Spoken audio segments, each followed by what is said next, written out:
ನಾನಿವತ್ತು ಖಾರ ಪೊಂಗಲ್ ಮಾಡೋ ವಿಧಾನವನ್ನು ತಿಳಿಸ್ಕೊಡ್ತಾ ಇದ್ದೀನಿ. ಈ ಲೋಟದಲ್ಲಿ 1.5 ಲೋಟ ಹೆಸರುಬೇಳೆ ಹಾಕ್ಕೊಂಡಿದ್ದೀನಿ. ಇದರಲ್ಲಿ 1/4 ಅಕ್ಕಿ ಹಾಕ್ಕೊಂಡಿದ್ದೀನಿ. ಒಗ್ಗರಣೆಗೆ 5 ಮೆಣಸಿನ್ಕಾಯಿ ಹೆಚ್ಚಿಟ್ಕೊಂಡಿದ್ದೀನಿ. ಕರಿಬೇವು, ಶುಂಠಿ, ಮೆಣಸು, ಜೀರಿಗೆನ ಪುಡಿ ಮಾಡಿ ಇಟ್ಕೊಂಡಿದ್ದೀನಿ. ಈ ಸ್ಪೂನಲ್ಲಿ ಕೊತ್ತಂಬರಿ ಸೊಪ್ಪು ಇಟ್ಕೊಂಡಿದ್ದೀನಿ. ಕುಕ್ಕರ್ ಇಟ್ಟಿದ್ದೀನಿ. ಇದಕ್ಕೆ ಎಣ್ಣೆ ಹಾಕ್ತಾಯಿದ್ದೀನಿ. ಎಣ್ಣೆ ಒಂದು 4 ಸ್ಪೂನಷ್ಟು ಹಾಕ್ತಾಯಿದ್ದೀನಿ.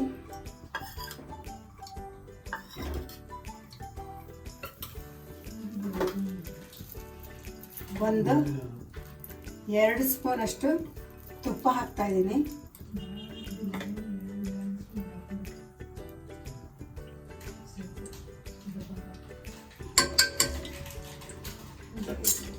ಇದು ಕಾದ ನಂತರ ಸಾಸಿವೆ ಹಾಕ್ತಾಯಿದ್ದೀನಿ.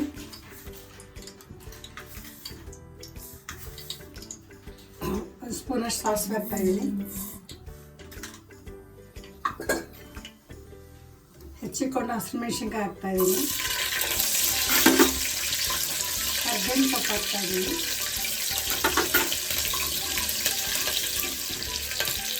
ಶುಂಠಿ ಹಾಕ್ತಾಯಿದ್ದೀನಿ.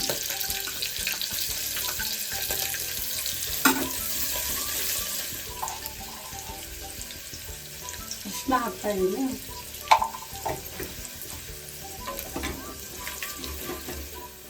ಸ್ವಲ್ಪ ಹಿಂಗೆ ಹಾಕ್ತಾಯಿದ್ದೀನಿ. ಹಿಂಗೆ ಹಾಕೋದ್ರಿಂದ ಪೊಂಗಲ್ ಟೇಸ್ಟ್ ಕೊಡುತ್ತೆ. 8 ಲೋಟ ನೀರು ಹಾಕ್ತಾಯಿದ್ದೀನಿ.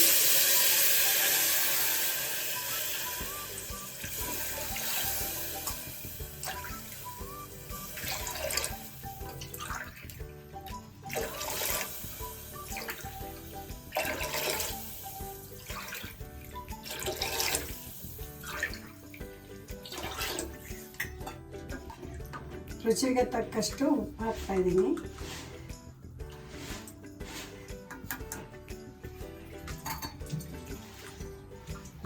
ಇವಾಗ ಅಕ್ಕಿ ಅಕ್ಕಿ ಹುರಿದಾರು ಹುರ್ಕೋಬೋದು, ಇಲ್ಲ ಹಾಗೇನಾದ್ರು ಹಾಕ್ಬೋದು ಪೊಂಗಲ್ಗೆ. ಹೆಸರುಬೇಳೆನೂ ಅಷ್ಟೇ.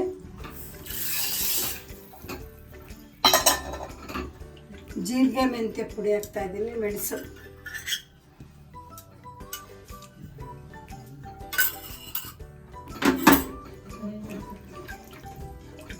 ಹತ್ತು ನಿಮಿಷ ಕುಕ್ಕರಲ್ಲಿ ಇದು ಬೇಯಿಸ್ಕೋಬೇಕು. 3 ವಿಸಿಲ್ ಬರಬೇಕು.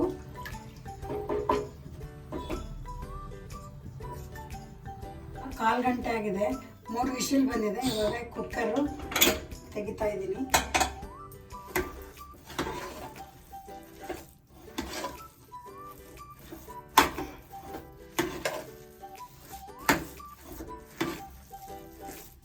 ಈಗ 1 ಲೋಟ ಹಾಲು ಹಾಕ್ತಾಯಿದ್ದೀನಿ.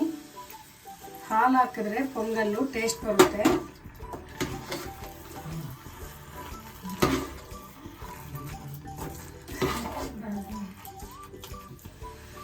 ಇನ್ನೊಂದು ಸ್ಪೂನ್ ತುಪ್ಪ ಹಾಕ್ತಾಯಿದ್ದೀನಿ ಮೇಲೆ.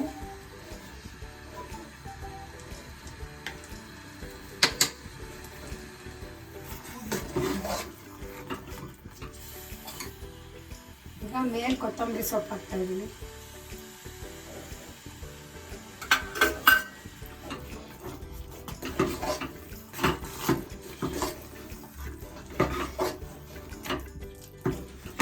ಈಗ ಪೊಂಗಲ್ಲು ರೆಡಿಯಾಗಿದೆ, ಸವಿಯಲು ಸಿದ್ಧವಾಗಿದೆ.